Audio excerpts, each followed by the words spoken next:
What's up? Colby Sharp, 5th grade teacher in Michigan. Welcome to my channel where we try to help kids fall in love with reading. We do that by talking about, sharing, having them read amazing and awesome books. And that's what we're going to be talking about today. 10 awesome 2023 books. This is volume 2 of my 10 awesome books of the year post. I'll put the link to the other video, volume 1, down in the description and up here somewhere as well. Let's just get started. We have so many books to talk about. Not an Easy Win by Crystal Giles. An amazing story of a boy named Lawrence who gets expelled from school. He's expelled from school at the very beginning of the book. Things have been hard for Lawrence. His father is incarcerated. His mom and sister and him had to move in with grandma, had to switch schools. Things aren't going well. He's expelled. No one's happy with him, obviously.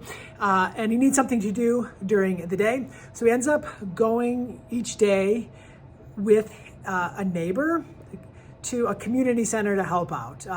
Lawrence needs something to do. He's doing like an online school for the rest of the year. Maybe he'll get to go back to school the next year. We're not sure.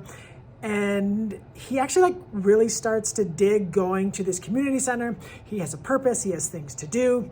He meets some kids. He meets a girl he's going to get a little bit of a crush on.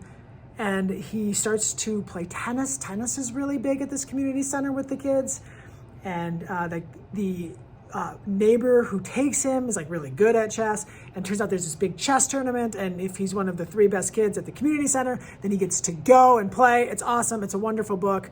You really get a chance to meet a really cool kid and kind of get a look behind the scenes and see all the things he's going through and trying to figure out life. Check it out. An amazing book. I'll put a link to my best books of 2023 list down in the comments as well. And then you can check out all of the books that are on the list, and I'll update it throughout the year. Next up, let's go graphic novel, A First Time for Everything by Dan Santat. This is a memoir from Dan. It's the story from when look at this fun bookmark. It's Mr. Shoe bookmark.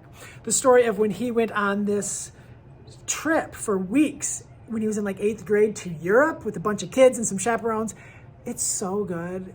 It's just all about growing up and trying something different, stepping outside of your comfort zone, figuring out who in the world you are. I loved it. I think it's going to go down as one of the greatest graphic novel memoirs of all time. I think it's going to go down as one of the best books created in 2023. I think it's got a real shot at the 2024 Newbery Medal. It's story about growing up. It's just so good. Please read this book. It's phenomenal. You're just gonna love it. So stinking much. Middle school kids need to have a First Time for Everything in their library. Ebb and Flow by Kelly Baptiste. This is a really awesome novel in verse that goes back and forth with the 2 characters, Ebb and Flow. So the day of, you go flow, you go ebb, back and forth. Ebony and Dakari, Flo, are suspended for 10 days for fighting each other. And you go back and forth with the 2 characters, what they're doing, how they're spending their time during these 10 days. And you also kind of get their backstory of how they got to this point. There's always more than even both sides of the story. I thought this book was phenomenally done. I was fascinated by just their story, what kind of led them to this moment, and why they're kind of getting in some trouble and having difficult times. Kids are going to love it. Kids are loving the novels in verse, and I love it, especially love that they went back and forth. And it's got that frame of the 10 days and then eventually leading to them having to reunite and be back around each other at school. It's phenomenal. Let's go chapter book. So Link and Hud from the Pumphrey brothers, who we know from their 2 books, Old Boat and Old Truck, phenomenal books. This is a really fun chapter book, but it's also got these comics in it. So the comics are these boys' imaginations, and then we have the prose that's kind of more of the reality, and these things collide in really fun and hilarious ways. It reminds me a lot of Eric White's Frankie Pickle, which was out maybe, 8 or 9 years ago. Really fun. These 2 boys are always kind of messing up and getting a little bit of trouble with their parents. Their parents are starting entrepreneurs and trying to start this business, and Link and Hud always causing trouble. But I know we have so many of those kids who are looking for fun and, that chapter book age, but also getting a little bit of comics mixed in there.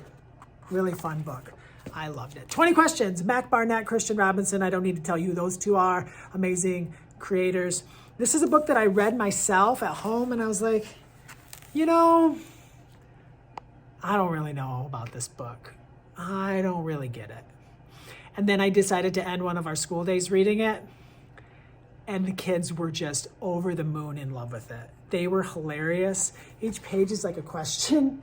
It's just like, which of these ladies robbed the bank? And the kids could not stop talking.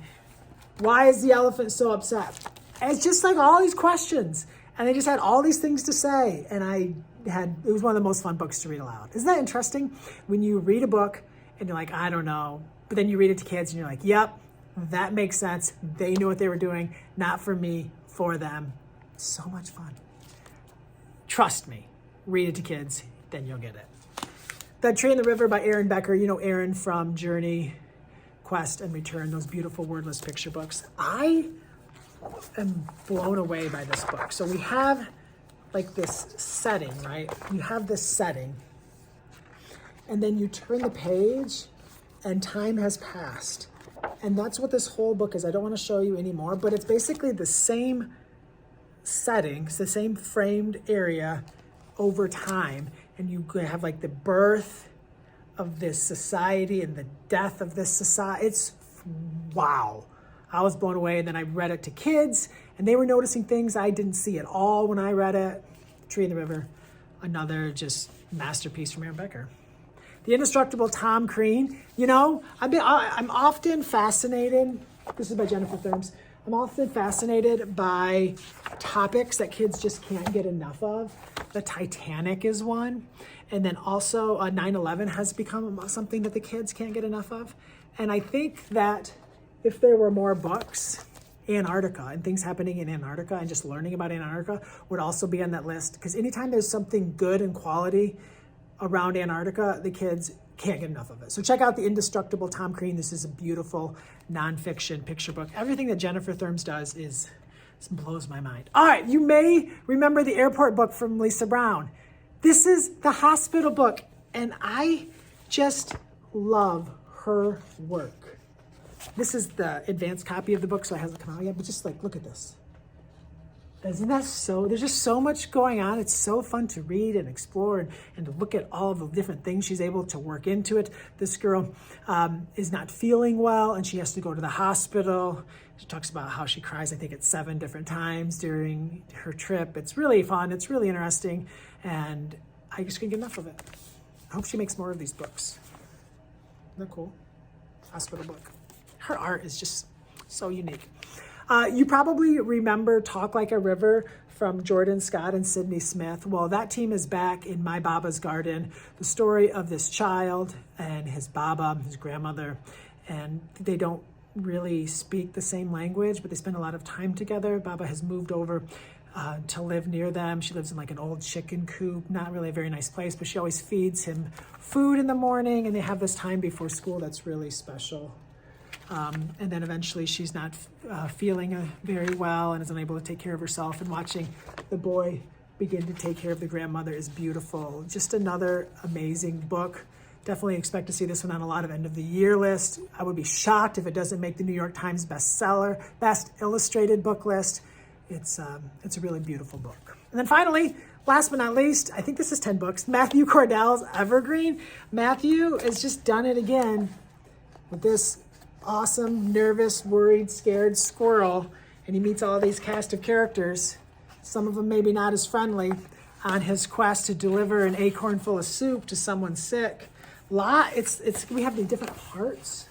I heard that someone, Matt and I were at the same conference, not at the same time recently. He said they're not chapters, they're parts. So it's kind of a longer picture book. It's going to take you some time to read it, but geez Louise, it's just awesome.